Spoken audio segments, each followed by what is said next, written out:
السلام عليكم ورحمة الله وبركاته.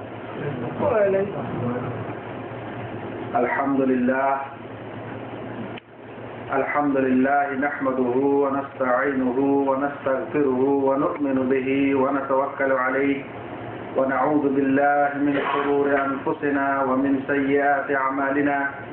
من يهده الله فلا مضل له ومن يضلله فلا هادي له وأشهد أن لا إله إلا الله وأشهد أن محمدا عبده ورسوله. أما بعد فإن خير الحديث كتاب الله وخير الهدي هدي محمد صلى الله تعالى عليه وسلم وشر الأمور محدثاتها وكل محدثة بدعة وكل بدعة ضلالة وكل ضلالة في النار.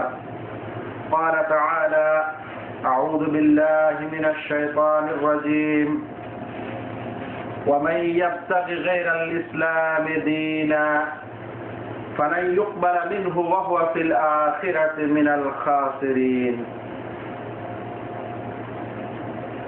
উপস্থিত দ্বীনী বন্ধুগণ, আল্লাহ রাব্বুল আলামিনের যাবতীয় প্রশংসা, যিনি আমাদেরকে জুমার নামাজের পর এই মসজিদে একত্রিত হওয়ার পর আল্লাহ রাব্বুল আলামিনের তার দ্বীনের কিছু শিক্ষা গ্রহণ করার এবং শিক্ষা নেওয়ার তৌফিক দান করছেন। আলহামদুলিল্লাহ। তারপরে প্রিয় নবী মুহাম্মদ মুস্তাফা সাল্লাল্লাহু আলাইহি ওয়াসাল্লামের প্রতি অনেক অনেক দরুদ ও সালাম বর্ষিত হোক। আল্লাহুম্মা সাল্লি আলাইহি আল্লাহুম্মা বারিক আলাইহি। বন্ধুগণ, আজকে আমি যে বিষয়টা নিয়ে আপনাদের সামনে উপস্থিত হয়েছি, সেই বিষয়টির শিরোনাম হচ্ছে আমরা মুসলিমরাই ইসলামকে চিনতে পারলাম না। আমরা মুসলিমরাই ইসলামকে জানতে পারলাম না। এই বিষয়টি আলোচনা করার প্রয়োজন মনে করছি এই কারণে যে আজ মুসলিম সমাজের মুসলিম ভাইয়েরাই এমন কিছু কাজকর্ম করছেন বা করার দাবি জানাচ্ছেন যেটা ইসলামের পুরোপুরি বিপরীত কাজ।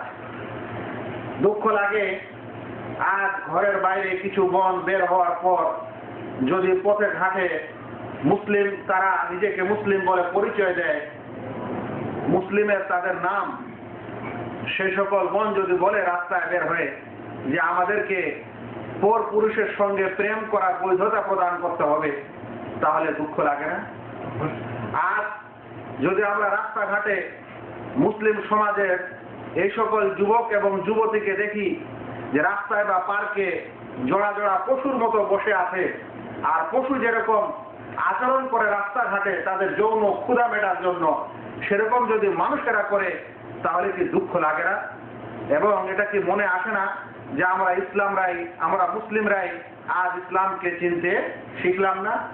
আজ দুঃখ লাগে যে সমাজের এই সকল মুসলিম মানুষ যখন মদের আড্ডা দেয়, যখন জুয়া এবং লটারির আড্ডা দেয়, সেই সময় যদি কাউকে কেউ তাদেরকে বুঝাতে যায়, বাধা দেয়, তাহলে তার উপর আক্রমণ করে, তার উপর হামলা করার পর তাকে হত্যা করে, নচেত তাকে সেখান থেকে আহত করে ফিরে পাঠায়।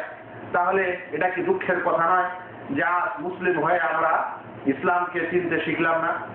এগুলো তো সমাজের কথা।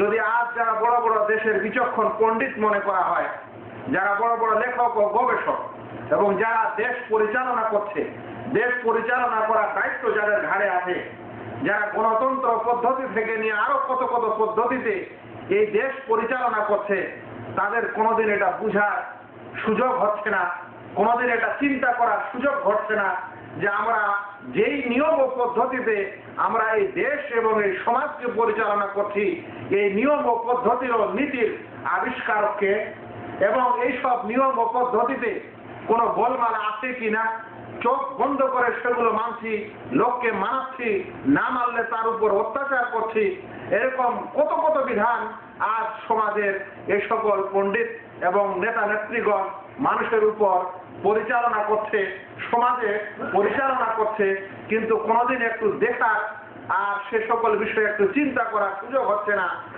যে আমাদের এই কাজকর্মগুলো আসলে কিতাব এবং সুন্নতের আল্লাহ তাআলার বাণীর বিপরীত হচ্ছে না, হয় না?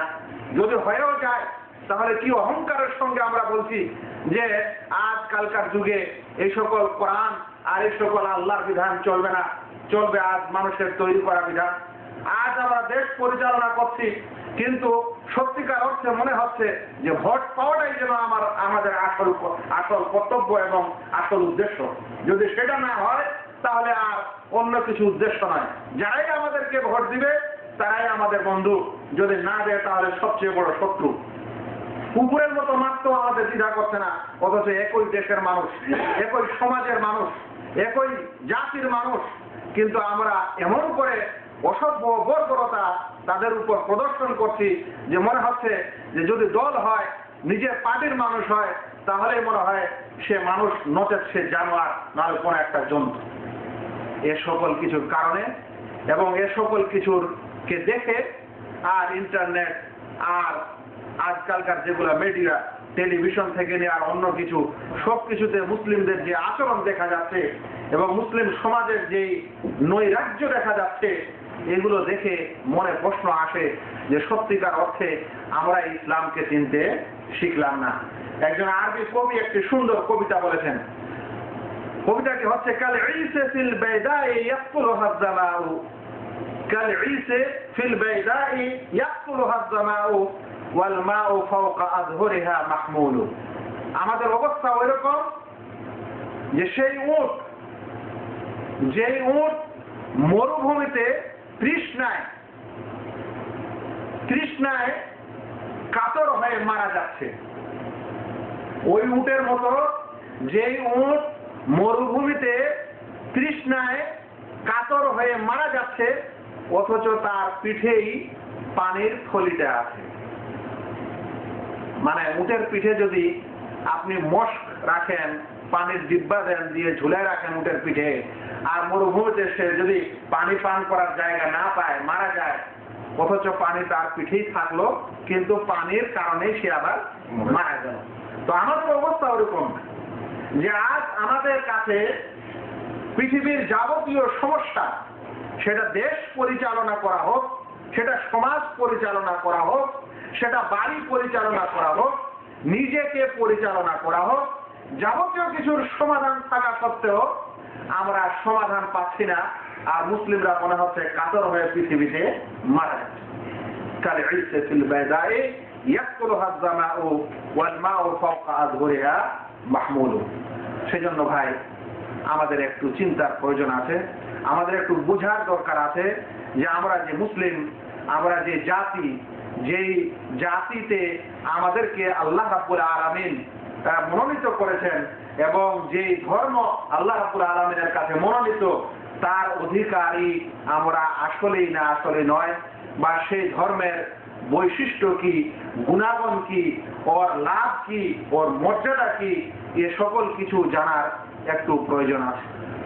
যতক্ষণে মানুষ এটা না জানবে ততক্ষণ পর্যন্ত তার মধ্যে গর্ববোধ হবে না, ততক্ষণ পর্যন্ত সে স্যাটিসফাইড হবে না যে আমি যে ধর্মের অবলম্বী, সেই ধর্মটা আসলেই সত্য না সত্য নয়, এর মর্যাদা, এর ফজিলত কি, এবং এটাতে থাকতে পারলে অন্যান্য ধর্মের চাইতে, অন্যান্য মতবাদ ও ইজমের চাইতে এটার মধ্যে কি বৈশিষ্ট্য আছে, কি ভালো দিক আছে, আমাদের কিন্তু অবশ্যই একটা মাথায় থাকা দরকার। দুনিয়ার মানুষ যারা আজ এরকম রাস্তাঘাটে অসভ্য আচরণ করে, অনৈসলামিক আচরণ করে, তারা আসলে কোনোদিন এই ইসলামের বৈশিষ্ট্য ও মর্যাদা পড়তে চায় না, বুঝতেও চায় না। সত্যিকার অর্থে ওরা শয়তানকে মাবুদ করেছে, আর নিজের প্রবৃত্তি, নিজের ইচ্ছা, খেয়াল খুশিকেই তারা আল্লাহ বানিয়েছে, আর ওইটাই তারা অনুসরণ করে যাচ্ছে। বন্ধুগণ, আজকে আমরা 10টি পয়েন্ট জান যে ইসলামের বৈশিষ্ট্য কি, ইসলামের মর্যাদা কি। ইসলামের সর্বপ্রথম মর্যাদা হলো যে ইসলাম সেই ধর্ম, যেই ধর্মকে কোন মানুষ সৃষ্টি করেনি, যে ধর্মকে কোন মানুষ সৃষ্টি করেনি, বরং যে ধর্মকে মহান আল্লাহ রাব্বুল আলামিন স্বয়ং মনোনীত করার পর মানব সমাজের জন্য, গোটা বিশ্বের জন্য দিয়েছেন। আজ ইসলাম ছাড়া কিছু এমন ধর্ম পৃথিবীতে আছে যেগুলোর সৃষ্টিকর্তা স্বয়ং মানুষ, আর স্বয়ং মানুষেরাই সেটা মানে এবং সেখান থেকেই তারা গর্ব করে। কিন্তু আমরা যে ধর্মকে আল্লাহ রাব্বুল আলামিনের পক্ষ থেকে পেয়েছি, যিনি সারা বিশ্বের সৃষ্টিকর্তা, যিনি মানুষের সকল কিছুর, মানুষের অন্তর থেকে নিয়ে যা কিছু আছে সবকিছু সব সময় জানেন, সেই রাব্বুল আলামিন যখন কোন আইন দেন তখন অবশ্যই তার আইনটা সবচেয়ে উত্তম হবে এবং সবচেয়ে ভালো হবে। সেই বিধানটা যে কোনো মানুষ রচিত বিধানের চাইতে ভালো হতে বাধ্য। কারণ মানুষ তখনই আইন রচনা করে, তখনই একটা বিধান রচনা করে যখন সে পরিস্থিতি দেখে। পরিস্থিতি দেখার পর ওই পরিস্থিতিকে সামাল দেওয়ার জন্য একটা আইন বা একটা নিয়ম বিধান রচনা করে। কিন্তু আল্লাহ রাব্বুল আলামিন সেই পরিস্থিতিটাও জানেন, ওর আগের পরিস্থিতিটাও জানেন, ওর পরের পরিস্থিতিটাও জানেন, কিন্তু মানুষ সেটা জানে না। বর্তমান পরিস্থিতিটাকে কেন্দ্র করে একটা আইন তৈরি করে বটে, কিছুদিন পর দেখা যায় যে এই আইনের আর প্রয়োজন নেই। কিন্তু আল্লাহ রাব্বুল আলামিন এটা অবশ্যই জানেন যে এরপরে কি হবে, তারপরে কি হবে। সেই কারণে তার আইনে কোনো রদ্দবদল হয় না, সেটা সর্বকালীন সর্বজনীন হয়।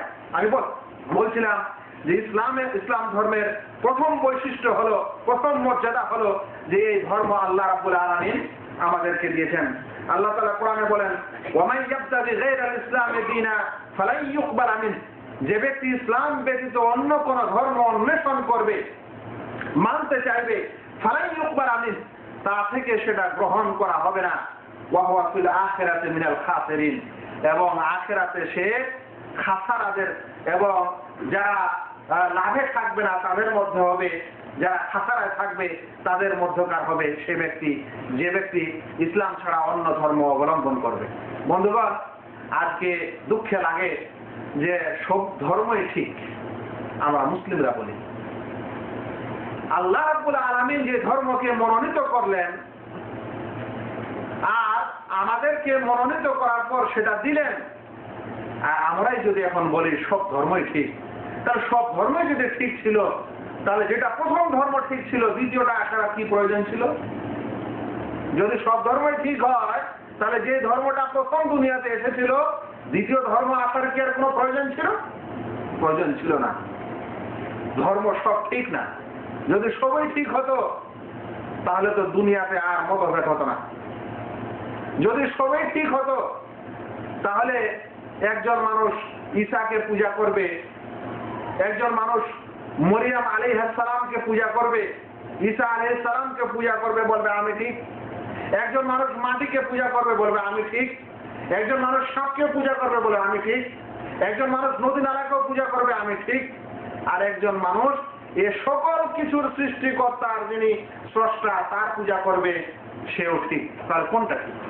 সেই জন্য সকল কিছু ঠিক হয় না, ওইটাই ঠিক হয় যেটা আল্লাহ রাব্বুল আলামিন ফয়সালা দেন।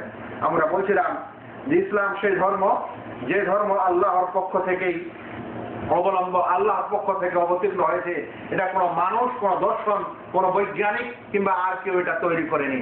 এটা হচ্ছে ইসলামের প্রথম বৈশিষ্ট্য, যে ইসলাম ধর্মের সৃষ্টিকর্তা, আবিষ্কারক, এর বিধানদাতা হচ্ছেন সকল কিছুর সৃষ্টিকর্তা মহান আল্লাহ। আর তিনি এই ধর্ম দিয়েছেন, তিনি ডিক্লেয়ার করেছেন। যেদিন আরাফার দিন হয় সেদিন আল্লাহ তাআলা আকাশ থেকে যে আয়াতটি অবতীর্ণ করেন সেটি ছিল আল ইয়াউমা আকমালতু লাকুম দীনাকুম ওয়া আতমামতু আলাইকুম নি'মাতি ওয়া রাদিতু লাকুমুল ইসলামা দীনা। আজকের দিনে আমি তোমাদের এই ধর্মকে পূর্ণতা দান করলাম এবং নিয়ামতকেও পূর্ণ করে দিলাম এবং ইসলামকে একটি দিন হিসাবে আমি গ্রহণ করে তার থেকে সন্তুষ্ট ও খুশি হলাম। আর সেই সন্তুষ্ট আর খুশিটা আমরা হতে চাই না। আমরা যেটা আল্লাহ রাব্বুল আলামিন আমাদেরকে খুশি হয়েছিলেন, খুশি হলেন যার থেকে, তার থেকে আমরা খুশি নাই। আমরা অন্য কিছু থেকে খুশি হওয়ার চেষ্টা করছি। সেই জন্য বলছিলাম যে আমরা স্বয়ং নিজেই ইসলামকে চিনতে পারি না। ইসলামের দ্বিতীয় বৈশিষ্ট্য হচ্ছে, দ্বিতীয় মর্যাদা হচ্ছে এই ধর্মটি ন্যাচুরাল। ইসলাম ধর্ম হচ্ছে ন্যাচুরাল, মানে ইসলাম ধর্ম মানুষের স্বভাবের সাথে খাপ খায়, মানুষের স্বভাবের উল্টা দিকে যায় না। মানুষ যেটাকে স্বভাবগতভাবে গ্রহণ করে ইসলাম সেটাই আছে, ইসলাম ধর্মের বিধানগুলো সেটাই। স্বভাবগতভাবে খাপ খেয়ে যাবে। এখানে উল্টা দিকে কিছু করতে হবে না। আর প্রত্যেক মানুষের অন্তর এটা বিশ্বাস থাকে, আছে যে আমাদের কেউ না কেউ সৃষ্টিকর্তা আছেন, যেটা ইসলাম বলেছে। ওই সৃষ্টিকর্তা হচ্ছে আল্লাহ রাব্বুল আলামিন।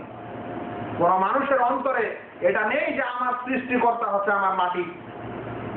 কোন মানুষের অন্তরে এটা নয় যে আমার সৃষ্টিকর্তা সূর্য, তারা, নক্ষত্র, এরকম না।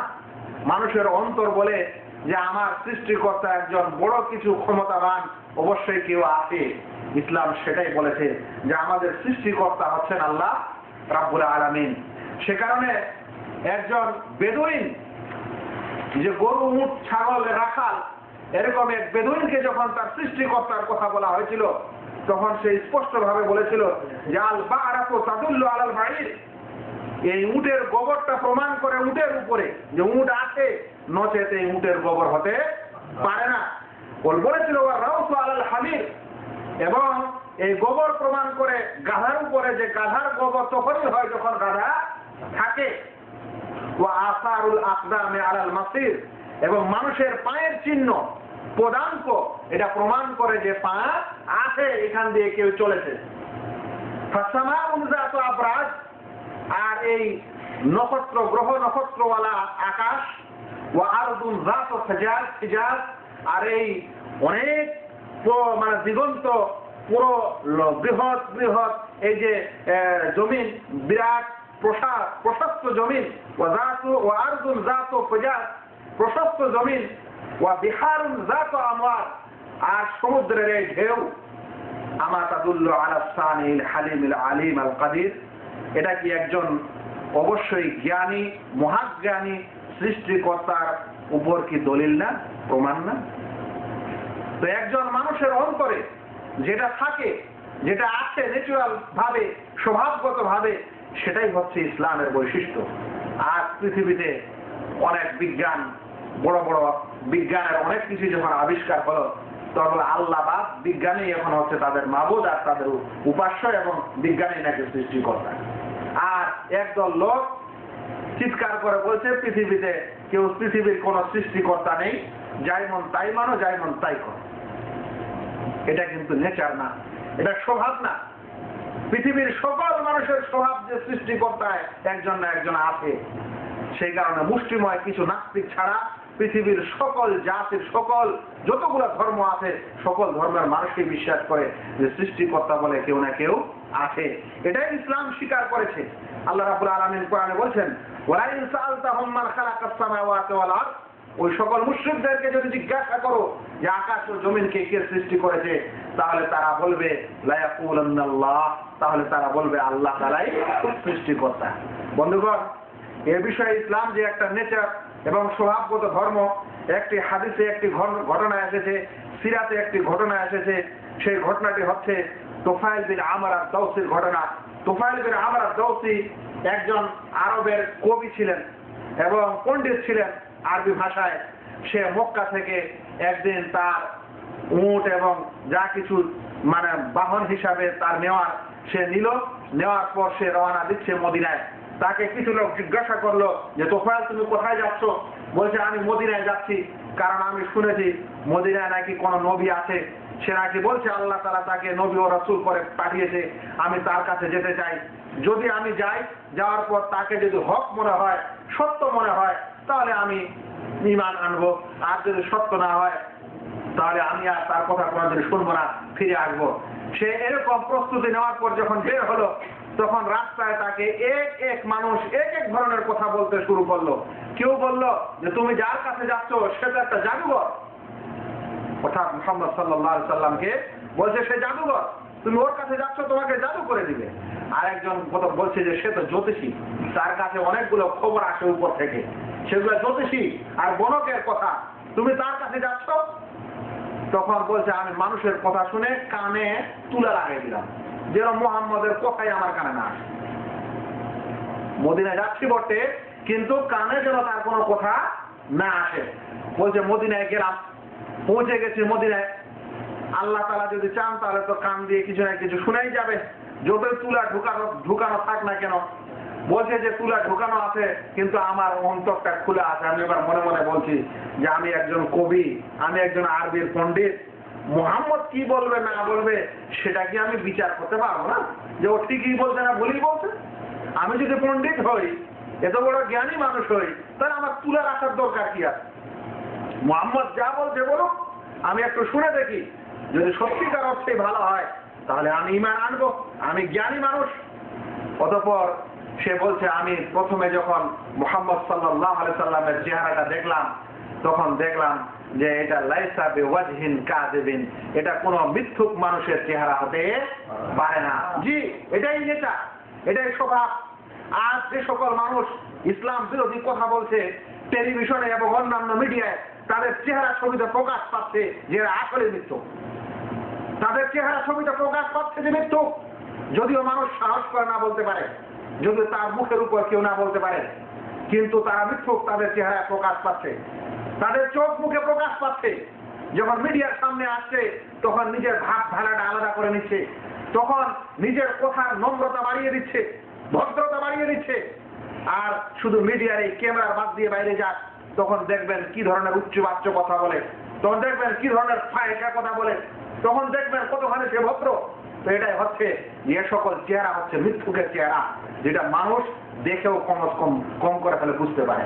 যাই হোক, সে সাহাবী বলছেন যে আমি যখন মুহাম্মদ সাল্লাল্লাহু আলাইহি সাল্লামের চেহারাটি দেখলাম, তখন আমার তৎক্ষণিক আমার অন্তরে একটা অনুভূতি হলো যে এই চেহারা মৃত্যুকের চেহারা হতে পারে না। অতঃপর যখন মুহাম্মদ সাল্লাল্লাহু আলাইহি সাল্লামের প্রথম সেই সূরা তাহার 3টি আয়াত আমি শুনলাম, তখন আমি নিজে নিজে অনুভব করলাম যে এটা কোনো মানুষের কথা হতে পারে না। এটা কিসের কথা হতে পারে না? এটা কোনো মানুষের কথা হতে পারে না। আল্লাহ রাব্বুল আলামিন বলছেন, তাহা মা আনজালনা আলাইকাল কুরআনা লিতাশকা, আমি কোরআনকে কারো উপর অবতীর্ণ করিনি এই কারণে যে সে হতভাগা হবে। হতভাগা হবে এই কারণে আমি কোরআন শরীফ কারো উপর অবতীর্ণ করিনি। তারপরে ছিল ইল্লা তাযকিরাতান লিমান ইয়াখশা, এটা একটা উপদেশনামা তার জন্য যে আল্লাহকে ভয় করতে চায়। সেই তোফায়েল বলছে যে এই কথা কোনো মানুষের কথা হতে পারে না। আজও যাদের বুকে সত্যিকার অর্থে সৎ মানুষ হতে চায় পৃথিবীতে, আসলেই মুসলিম হতে চায় এবং আসলে ইনসাফকারী হতে চায়, তাহলে কোরআন শরীফের সূরা তাহা পড়ে দেখতে পারে এটা কোনো মানুষের কথা হতে পারে কি পারে না। আজও কোরআন শরীফ পড়ে দেখতে পারে সেই সকল মানুষ, পড়ে দেখুক যেটা কোনো মানুষের কথা হতে পারে কি পারে না। আমার মনে পড়ে গেল, আমাদের অফিসে একজন ফিলিপাইনি লোক মুসলিম হয়েছে। হওয়ার পর সে যখন মুসলিম হয়, শিক্ষা দীক্ষা নেয়, একদিন কথাবার্তায় তাকে জিজ্ঞাসা করা হয়েছিল যে আপনি কি কারণে মুসলিম হলেন। সে একজন ডাক্তার ছিল। তখন বলল যে আমার কাছে বাইবেল ছিল, আমি বাইবেল পড়েছি। অতঃপর আমি যখন এখানে আসলাম তখন আমাকে যে কোরআন শরীফ দেওয়া হলো, তারপর আমি কোরআন শরীফ পড়লাম।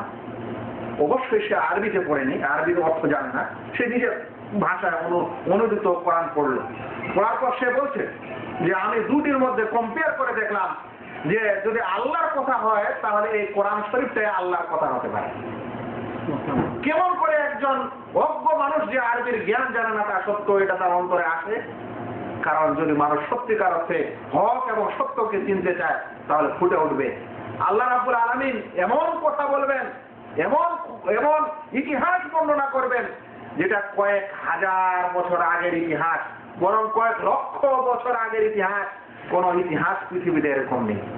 আদম আলাইহিস সালামের সৃষ্টির ঘটনা কোন ইতিহাসে লিখবে কে? আজ সামুদ এ সকল নবীদের কওম এবং উম্মতের সাথে যে সকল কিছু ঘটনা ঘটেছে কোন ইতিহাসে পাবেন? ইসলামে আছে। এটা কে বলতে সক্ষম? যিনি অতীতের সব কিছুর জ্ঞান রাখেন। অতঃপর ভবিষ্যতে কি হবে, আজ এখন কি হচ্ছে 1400 বছরের সময় বলা হয়েছে, ভবিষ্যতে কি হবে এ সকল কিছু যখন বলা হচ্ছে, ধীরে ধীরে সেগুলো ঘটে যাচ্ছে। এটা কার কথা হতে পারে? ডাইরেক্ট যেখানে আদেশ হয় যে তোমরা এটা করো, এটা নোংরা, এর কাছে যেও না, এমনও সময় ছিল যে মানুষ তার সেই নোংরামি বুঝতে পারতো না। শূকরের মাংস খেতে নিষেধ করা হচ্ছে, মানুষ বুঝছে না কেন শূকরের মাংস খাওয়া যাবে না। জেনা বেবিচার করতে নিষেধ করা হয়েছে, মানুষ বুঝতে পারে না যে কেন জেনা বেবিচার আবার খারাপ কি। কিন্তু আজ মেডিকেল বিজ্ঞান প্রমাণও করছে যে এই কারণে শূকরের মাংসটা উচিত নয়। বেবিচার এই কারণে করা যাবে না, এর মাধ্যমে সামাজিক যেরকম সমস্যা হয় সেরকম মানুষের শারীরিক সমস্যা হয়। তাহলে এগুলো কে বলতে পারে? এগুলো একমাত্র আল্লাহ তাআলাই বলতে পারেন। এটাই হচ্ছে নেচার, এটা হচ্ছে ফিতরাত, এটা হচ্ছে স্বভাব। যে মানুষের স্বভাব যদি ঠিক হয়, সঠিক হয়, তাহলে সে বুঝতে বাধ্য যে এটা হচ্ছে ইসলামই হচ্ছে আসল এবং সত্য ধর্ম। এই কারণে প্রিয় নবী মুহাম্মদ মুস্তাফা সাল্লাল্লাহু আলাইহি সাল্লাম বলেছেন, কুল্লু মাউলুদিন ইউলাদু আলাল ফিতরা। প্রত্যেক সন্তানই ফিতরতের উপর জন্ম নেয়, অর্থাৎ প্রত্যেক সন্তানই আল্লাহ বিশ্বাসী হয়ে জন্ম নেয়। কিন্তু তার পিতামাতা ইউহাব্বিদানিহি আও ইউনাসসিরানিহি আও ইউমাজ্জিসানিহি, তার পিতামাতা হয় তাকে ইহুদি বানায়, না হলে খ্রিস্টান বানায়, না হলে তাকে মাজুসি অগ্নি পূজক বানায়। তো বন্ধুগণ, যে কথা বলছিলাম সেটা হলো এই, ইসলামের বৈশিষ্ট্য হলো ইসলাম একটা ন্যাচুরাল স্বভাবগত ধর্ম, যেখানে মানুষের স্বভাবের সাথে পুরো মিল থাকে, কোনো উল্টা জিনিস এখানে নেই।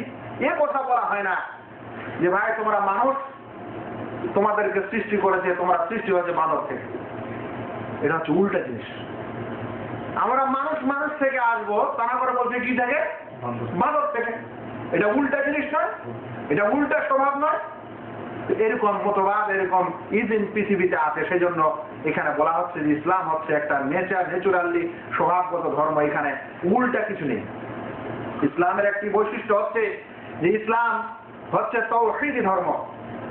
তাওহীদি ধর্ম মানে ইসলাম এক উপাস্য, এক উপাসনার কথা বলেছে। পৃথিবীতে আজ এত বেশি উপাস্য হয়ে গেছে যে আপনি চিন্তাই করতে পারেন না।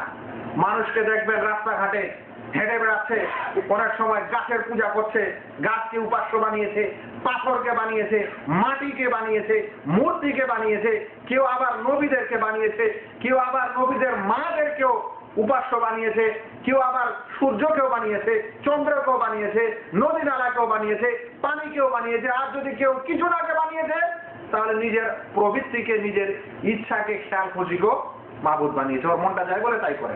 তার মানে ও নিজের অন্তরকেও মাবুদ বানিয়েছে, নিজের খেয়ালকে সে আল্লাহ বানিয়েছে। তো যাই হোক, ইসলাম সেই ধর্ম যে ধর্মে এক আল্লাহকে বিশ্বাস করা এবং এক আল্লাহর ইবাদত করার শিক্ষা দিয়েছে। এখানে অন্য কিছু নেই। আমাদেরকে বলতে দ্বিধা নেই। একজন অমুসলিম হিন্দুর ঘটনা মনে পড়ে গেল। সে ইসলাম গ্রহণ করার পর তাকে এটা জিজ্ঞাসা করা হলো যে ভাই তুমি কেন মুসলিম হলে? तो बोलते भाई क्या बताएं, हमारे धर्म में इतने भगवान हैं कि किसको किसको खुश करें।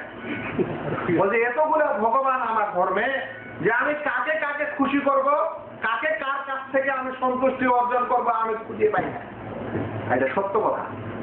আজ যারা এই আলোচনা শুনছেন, যদি অমুসলিম হন তো হয়তো মনটা আপনার খারাপ হতে পারে, কিন্তু আপনি মনকে জিজ্ঞাসা করেন আপনার ধর্মে 13টা নাকি 13 কোটিটা, কেউ বলে 13 লক্ষ, কেউ 13 কোটি, আর আমি বলছি 13টাই যদি আপনার মানে ভগবান হয়, 13টা পূজা ভালো করে করতে পারেন কি? সেই কারণে প্রত্যেক অমুসলিম এরকম যারা হিন্দু ইসমি বিশ্বাসী, এরকম প্রত্যেক বাড়িতে দেখা যায় একটা করে ভগবান রাখে না, কারণ সবগুলাকে সন্তুষ্টি করতে পারে না। সেই কারণে একটা ভগবানকে রাখে বিশেষ বিশেষ এরিয়ায়, বিশেষ বিশেষ নিজের বিশ্বাস অনুযায়ী। কেউ বলে শক্তির দেবতাকে রাখে, কেউ দুর্গা মাতাকে রাখে, কেউ কালীকে রাখে, কেউ সরস্বতীকে রাখে। যার মনটা যেটাকে খুশি হয়েছে সে সেটাকে নিয়ে এসে রাখে, ওটারই পূজা করে, কারণ সকলকে পারা যায় না। ইসলাম সেই ধর্ম যেখানে এতগুলা বহিশ্বর এবং সর্বেশ্বরের কথা বলেনি। ইসলাম এক ঈশ্বরের কথা বলেছে। যদি খুশি করতে হয় তাহলে একজনকে করতে হবে, যদি খুশি করতে হয় তাহলে এই সকল কিছুর যিনি সৃষ্টিকর্তা তাকে খুশি করো, এতগুলোকে খুশি করার দরকার নেই। সে কারণে ইসলাম হচ্ছে সেই ধর্ম যেখানে সর্বেশ্বরবাদ নেই, যেখানে তৃত্ববাদ নেই, যেখানে জড়বাদ নেই, যেখানে বস্তুবাদ নেই, যেখানে বিবর্তনবাদ নেই, এবং যেখানে আছে শুধুমাত্র একত্ববাদ, এক আল্লাহ তাআলার উপর বিশ্বাস এবং এক আল্লাহ তাআলার ইবাদত। আর এটাতেই মানুষকে শান্তি দিতে পারে, নচেত অন্য কিছুতে দিতে পারে না।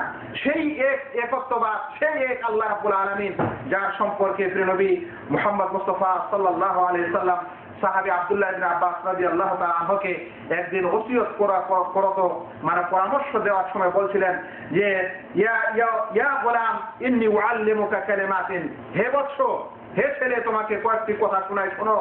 বলছেন ইহফাদিল্লাহ ইয়াহফাদাক, তুমি আল্লাহর হেফাজত করো, আল্লাহ তোমাকে হেফাজত করবে। মানে তুমি আল্লাহর আইন মেনে চলো, আল্লাহ তোমাকে হেফাজত করবে। ইহফাদিল্লাহ তাজিদহু তুজাহাক, আল্লাহ তাআলার হেফাজত করো, আল্লাহকে কাছেই পাবে, আল্লাহকে সামনেই পাবে। ইযা সাআলতা ফাসআলিল্লাহ, যদি কিছু চাও তাহলে আল্লাহর কাছেই চাও। ওয়া ইযা ইসতাআনতা ফাসতাইন বিল্লাহ, যদি কিছু সাহায্য চাও তো আল্লাহর কাছেই চাও। ওয়ালাম আন্নাল উম্মাতা লা ইজতামাআত আলা আন ইয়ানফাউকা বিশাইইন, জেনে রাখো গোটা জগৎ, গোটা উম্মত, সারা উম্মত যদি তোমার কিছু লাভ করতে চায় তাহলে কিছুই লাভ করতে পারবে না। লাম ইয়ানফাউকা ইল্লা বিশাইইন কাদ কাতাবাহুল্লাহু লাক, অতখানেই পারবে যতখানে আল্লাহ রাব্বুল আলামিন তোমার কপালে লিখে দিয়েছে, এর বেশি কিছু পারবে না। আর এটাও মনে রাখো যে তোমার কোনো কষ্ট যদি গোটা পৃথিবীর গোটা উম্মত দূর করার চেষ্টা করতে পারবে না, কিন্তু যতখানে আল্লাহ রাব্বুল আলামিন লিখে দিয়েছেন অতখানেই পারবে। রুফিআতিল আকলাম ওয়া জাফফাতিস সুহুফ, কলম উঠিয়ে নেওয়া হয়েছে, কালি শুকিয়ে গেছে। আল্লাহ রাব্বুল আলামিন যেটা লেখা, এটা সিদ্ধান্ত নেওয়ার, সেটা নিয়ে নিয়েছেন, দিয়ে দিয়েছেন। হাদিসটিকে আহমদ তিরমিজি বর্ণনা করেছেন। বন্ধুগণ, সেটাই সেই মহান আল্লাহ রাব্বুল আলামিন যার ইবাদত করার দিকে ইসলাম আদেশ করেছে। অন্যর অতগুলো ইবাদত করার আর অতগুলো উপাস্য বানার আল্লাহ ইসলাম আদেশ করেনি এবং বিধানও দেয়নি। এটা হচ্ছে ইসলামের একটা সবচেয়ে বড় বৈশিষ্ট্য, যেখানে কোনো মানুষকে নাস্তিক হতে হবে না, এবং যদি উপাস্য হতে হয় তাহলে উপাসক হতে হয়, তাহলে এক আল্লাহ এই উপাসনা করতে হবে, অন্য কিছু না। এই মর্যাদা আমরা অনেকে বুঝি না, অন্য ধর্মকে নিয়ে চিন্তা ভাবনা করি বা অন্য ধর্মের গুণ গাই, অথচ ওখানে যে কতগুলো উপাস্য আছে আর কতগুলোর উপাসনা করতে হয়, কিসকো খুশ করে, এই জিনিসটা কিন্তু আমরা বুঝতে অনেকেই জানি না, বুঝি না, ইসলামের বৈশিষ্ট্য বুঝি না। ইসলামের চতুর্থ বৈশিষ্ট্য হচ্ছে ইসলাম একটা জ্ঞান বিজ্ঞানের ধর্ম। ইসলামের প্রথম কথাটাই হচ্ছে ইকরা। আল্লাহ রাব্বুল আলামিন প্রিয় নবী মুহাম্মদ মুস্তাফা সাল্লাল্লাহু আলাইহি সাল্লামের প্রতি যে প্রথম ওহী অবতীর্ণ করেছিলেন সেটা ছিল যে তুমি পড়ো। আজ বিশ্ব পড়াশোনাকে নিয়ে মেতে গেছে। আজ পৃথিবীর অধিকাংশ দেশে এবং অধিকাংশ মানুষের একটাই টার্গেট যে আমার ছেলেটা কেমন করে বড় হবে, ভালো করে শিক্ষা লাভ করবে। আর এই অভিযান গোটা বিশ্বে চলছে। কিন্তু ইসলাম 1400 বছর পূর্বে যে প্রথম শব্দটি অবতীর্ণ করেছিল সেটা কি ছিল? সেটা ইকরা। এই জিনিসটা কিন্তু আমরা চিন্তা করি না, এই বিষয়টা কিন্তু আমরা মুসলিমরা জানি না বা আমরা জানার চেষ্টা করি না। বন্ধুগণ, সেটা প্রথম হয়েছিল সেই ইকরা। আর এই ইলম এবং জ্ঞান চর্চার ফজিলতে আল্লাহ রাসূল সাল্লাল্লাহু আলাইহি সাল্লাম বলেন, মান সারাকা তারিকান ইয়ালতামিসু ফীহি ইলমান সাহালাল্লাহু লাহু বিহি তারিকান ইলাল জান্নাহ। যে ব্যক্তি ইলম অর্জন করার জন্য, জ্ঞান অন্বেষণ করার জন্য কোন রাস্তায় বের হয়, আল্লাহ রাব্বুল আলামিন তার জন্য জান্নাতের রাস্তা সহজ করে দেন। এটা ইসলাম বলেছে। ইসলাম এই ফজিলত এবং মর্তবার কথা বলেছে। হাদিসটিকে আহমদ দারিমি এবং ইবনে মাজাহ ক্লিয়ার বর্ণিত হয়েছে। অন্যদিকে আল্লাহ রাব্বুল আলামিন কোরআনের সূরা মুজাদালার 11 নম্বর আয়াতে বলেছেন, ইয়ারফাইল্লাহু আল্লাযীনা আমানু মিনকুম ওয়াল্লাযীনা উতুল ইলমা দারাজাত। আল্লাহ তাআলা তোমাদের মধ্যে যারা মুমিন তাদের মর্তবাকে বুলন্দ করেন, তাদের মর্যাদাকে বাড়িয়ে দেন, এবং তাদের মর্যাদা যারা জ্ঞান অর্জন করে, যারা জ্ঞানী।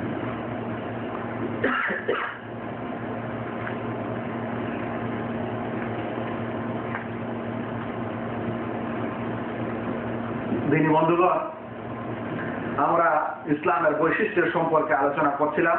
4টি বৈশিষ্ট্য আমরা জানলাম। এবার পঞ্চম বৈশিষ্ট্য হচ্ছে ইসলাম হচ্ছে ন্যায় পরায়ণ, ন্যায়ের ধর্ম, আদল ও ইনসাফের ধর্ম। এখানে কোন রাজা এবং প্রজার মধ্যে তফাৎ নেই, এখানে কোন বাঙালি এবং ও বাঙালির মধ্যে তফাৎ নেই, এখানে কোন ভাষাভাষীর মধ্যে তফাৎ নেই, এখানে কোন রং এবং কালারের মধ্যে তফাৎ নেই, যে আফ্রিকার মানুষেরা কালো সে কারণে সে ভালো না। এখানে রঙের কোনো পার্থক্য মর্যাদা নেই, যে ইউরোপের দেশগুলোর রংগুলো সাদা সে কারণে তারা মর্যাদাবান।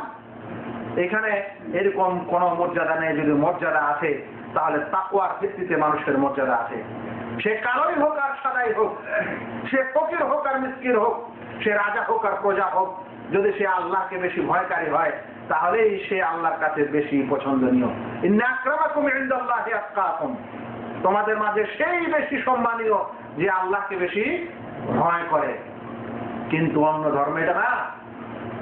অন্য ধর্মের এমন কিছু নিয়ম এবং পদ্ধতি আছে যেখানে ফাদার মাদার ছাড়া অন্য কিছু ঢুকতে পারে না, যেখানে বই পুস্তক ফাদার মাদার ছাড়া পড়তে পারে না, যেখানে বিশেষ সাধু সন্ন্যাসী ছাড়া সেই শ্লোক পড়া যায় না, যাদের বাড়িতে সাধারণ মানুষ পানিটাও পান করতে পারে না। এটা ইসলামের শিক্ষা। সত্যিকার অর্থে যারা ইসলাম এর ইতিহাস নিয়ে চিন্তা ভাবনা করে তারা এটা ক্লিয়ার জানে যে উপমহাদেশে, ভারত উপমহাদেশে যে সকল মানুষ মুসলিম হয়েছে এবং যেই সময় হয়েছিল তার সবচেয়ে বড় কারণ ছিল এটাই যে ইসলাম ভেদাভেদ করেনি, ইসলাম কোন স্তর করেনি মানুষের মধ্যে, যে এটা খুব বড় স্তর, এটা মিডল ইস্ট, এটা উপর কাস্ট, আর এটা মিডল কাস্ট, আর এটা নিম্ন কাস্ট, এরকম করা হয়নি। ইসলামের সবকে সমান করা হয়েছে। একজন ফকির থেকে মিসকিন থেকে নিয়ে একজন রাজা প্রজা সবাই সমান, এবং রং বেরঙের কোন তফাৎ নেই। যদি সে একমাত্র আল্লাহকে ভয় করে তাহলে সে বেশি মর্যাদাবান হয়, নচেত মর্যাদাবান হয় না। সে কারণে ইসলাম এমন একটি ধর্ম যেখানে ন্যায় করার সময় কোন সুপারিশ কবুল করেনি।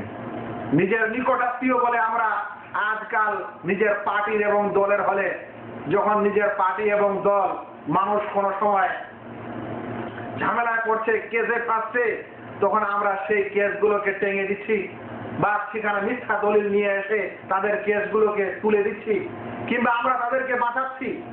আর যদি সেই সময় না পারি তাহলে নিজের যখন ক্ষমতা আসছে তখন হাকিম উকিল সবকে নিজের মতো করে নেওয়ার পর পুরো চেঞ্জ করছি। এই কথা ইসলামে নেই। একটি হাদিস শুনেন, প্রিয় নবী মুহাম্মদ মুস্তাফা সাল্লাল্লাহু আলাইহি সাল্লামের যুগে এক মাখজুমি মহিলা চুরি করে। চুরি করার পর সমস্যা হয়ে যায় যে এখন হাত কাটতে হবে, কি করা যাবে। মানুষেরা বলল, সম্মানীয় সম্ভ্রান্ত মহিলা, কেমন করে হাত কাটা যায়? আল্লাহ রাসূল সাল্লাল্লাহু আলাইহি সাল্লামের কাছে একটু সুপারিশকারী পাঠান না কাউকে। লোকেরা বলতে লাগলো, কাকে পাঠাবো? আল্লাহ রাসূলের কাছে সুপারিশ কর্তা কে হতে পারে? সবাই বলল, যায়েদ, ওসামা, আল্লাহ রাসূল সাল্লাল্লাহু আলাইহি সাল্লামের খুব প্রিয় এবং খুবই কাছের লোক, তাকে পাঠানো হোক। হাদিসটি শুনেন, যখন সেই মাখজুমি মহিলা চুরি করলো তখন বলা হলো, মাইয়ুকাল্লিমু ফিহা রাসূলুল্লাহ সাল্লাল্লাহু আলাইহি ওয়াসাল্লাম, আল্লাহ রাসূলের কাছে কে সুপারিশ করবে? ফাকালু ওয়া মান ইয়াজতারি আলাইহি ইল্লা ওসামা, ওসামা ছাড়া আর কেউ আল্লাহ রাসূলের কাছে সুপারিশ করার মতো লোক আমরা দেখি না, কারণ সেই সবচেয়ে প্রিয়। হিব্বু রাসূলিল্লাহ সাল্লাল্লাহু আলাইহি ওয়াসাল্লাম, আল্লাহ রাসূলের সবচেয়ে মাহবুব, সবচেয়ে প্রিয় লোক।